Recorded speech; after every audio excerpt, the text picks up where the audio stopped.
Yeah, Olive and Charlie. So I get to work with these two 5 days a week, and so I really get to like witness and observe like the way they interact with each other and their behavior. And there's always, when you have a pair of dogs, um, we you know we had two dogs. We had two Chihuahuas many years, over a decade, and you get to see how they interact with each other. And there's always a submissive and a dominant, and there's this like this relationship that develops, this bond that develops between the two of them. Um, it's just really fun. It's just really fun to see. It's really fun to see how each personality interacts with one another. Like how Charlie's personality and Alice's personality, and now that I've gotten to know them better, and I really feel like I know them on a personal level, like I really know their personalities. Um, Now that I know them that way, seeing how they interact with each other has a completely gives me a completely different perspective. It's not just look at Olive. It's not just two dogs that live together and they're just a couple of animals, like a couple of chickens that you would have in your backyard that live together. It's completely different. Um, the canine brain and the canine psychology and the way canines have developed and evolved over time, they're they're socialized animals. But even amongst other socialized animals, um, similarities for sure. In the way other socialized animals interact. Parakeets, for example. Um, the differences may be very subtle. Charles, hey, it's another one.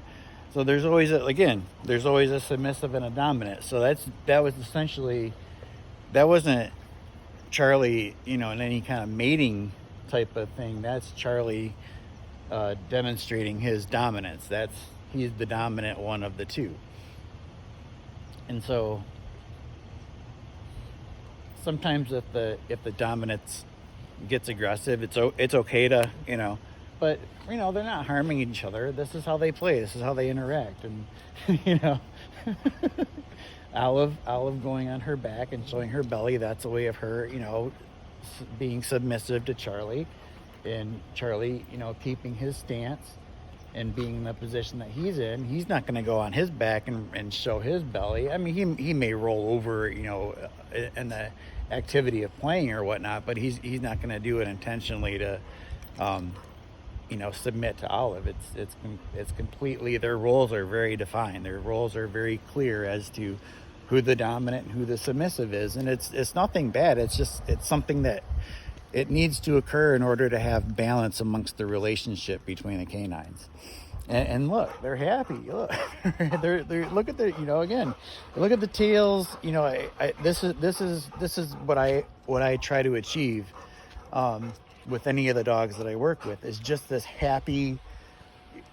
What they literally look like they're smiling. I mean, come on, don't they look like they're smiling? I mean, I know it's they're not really smiling, but their body language is happy. Their body language is positive, and you can tell that. I mean, look how happy they are. I know I keep going on about how happy they are, but this is what I go for, right? This is my goal. Anytime I'm working with a dog, is so what my time with them, right? The time that I get to spend with them, we are like at our happiest. I know I am. And they definitely seem like they are. So I still, even though I see them every single day, every dog on the way to see every dog, oh my God, I get to go see Remy right now. I get to go see Olive and Charlie. I get to go see Rafi. I get to go see Cammy. I get like, oh yeah, today's the day for Flipper and today's the day for Luca. And it doesn't matter how many times I've had visits with them. I'm still always, every time I see their names on the schedule, I'm always like, yay, and on my way to see them, I'm always like, oh, I can't wait to get there. And then every time I get there, I'm like, oh my God, how are you? I love you. And it's all just, this happy, beautiful greetings with every dog I get to see. They're always happy and excited to see me. Whoa, whoa, whoa. There you go. Yeah. And this is my point, right? See, this is my point. I'm happy, and I get to be happy with these happy animals. I mean, every time I see people and they ask me how I'm doing, and I'm just like happy and smiling, and people are like, wow, you just really seem really happy. I'm like, I work with dogs. I work with dogs all day. How could I not be happy? Like seriously, look at this. I get paid for this, right? And it doesn't matter how much I get paid for. It's just like people are giving me money to become a part of their dogs' lives, and to become a part of their lives as well. I'm very blessed, very lucky, very fortunate. I love what I do. And I do it for them.